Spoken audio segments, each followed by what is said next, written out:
Thank you, Jessica, for such a great introduction to preprints. I wanted to turn from a more general view of preprints into some work that we've been doing at the Broad Institute of MIT and Harvard in Cambridge, looking at the use of preprints at one institute and how researchers in different areas of the institute are using preprints within their scientific publishing workflow.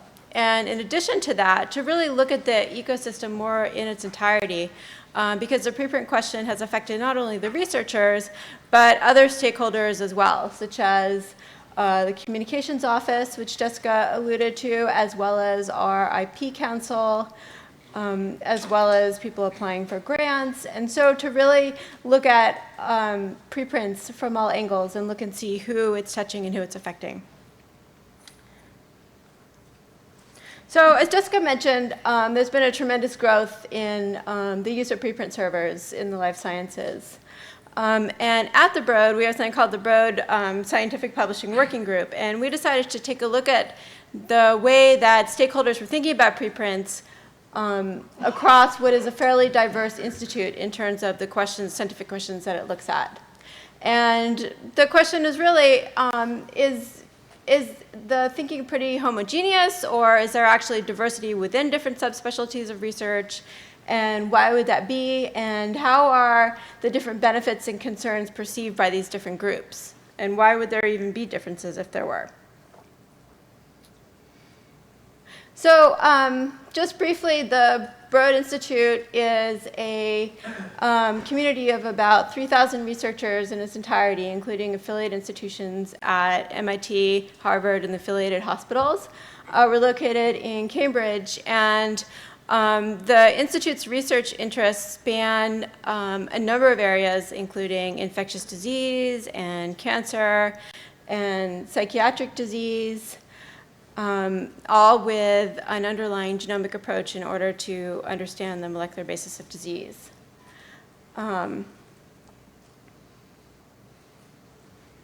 So preprints with Broad authors has grown significantly over the past few years. So you can just see, starting in 2014, it was less than 25, and in 2017, we're less than halfway through the year, and we're already approaching 50.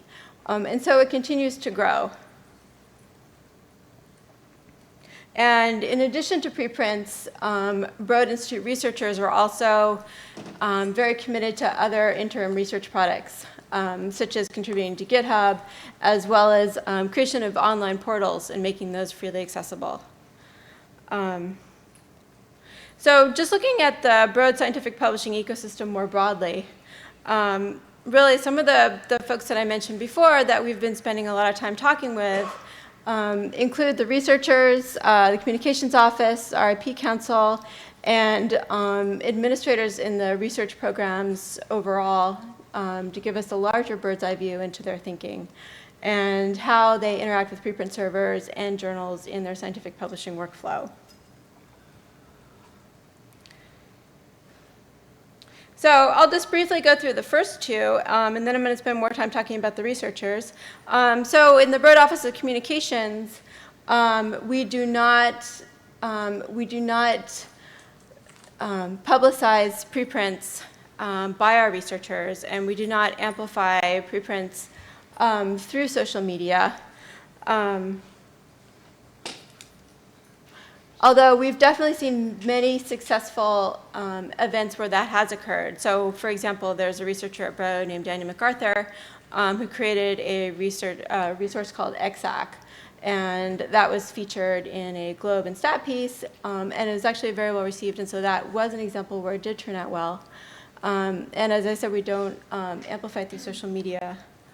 And then from an intellectual property standpoint, preprints have been very well received in that group, but there's really a push for education on the part of the council because a preprint publication constitutes public disclosure.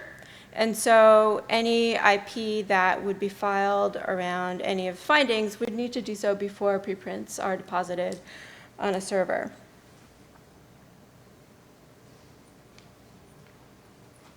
So in terms of the researchers at Broad, there's really, interestingly, a continuum. So we've talked to groups, and I'll drill down into this in a minute, where researchers habitually choose not to put their work in preprint servers. And it ranges to groups where there is an actual articulated policy that they will deposit their work in a preprint server concurrent with submission to a peer-reviewed journal. So on one end of the continuum is, for example, a group called the Medical and Population Genetics. And they've actually spelled out a policy whereby every researcher, the same day that they submit to a peer-reviewed journal, puts their work into a preprint server as well. And this group does not feel particularly bound by concerns about priority or scooping, and it's a very important commitment to open science and to getting community feedback on their work. And then at the other end of the continuum, we've surveyed the program in cancer at Broad, and their concerns are much different. And they're a more hesitant group. And it's interesting when we've looked into that a little bit more. And part of that is a lot of the specialized journals in the cancer field remain not preprint compatible, such that if they were to submit a cancer paper to a preprint server simultaneous to submitting to a journal that is preprint compatible, and then it was rejected, then they'd be limited their options. And what we heard from a lot of PIs within the cancer program is a fear that could negatively impact trainees. And then somewhere in the middle, we have several other programs that habitually submit a subset of their papers to preprint server concurrent with journal submission. And overall, the claims that we heard are similar to the ones that Jessica raised.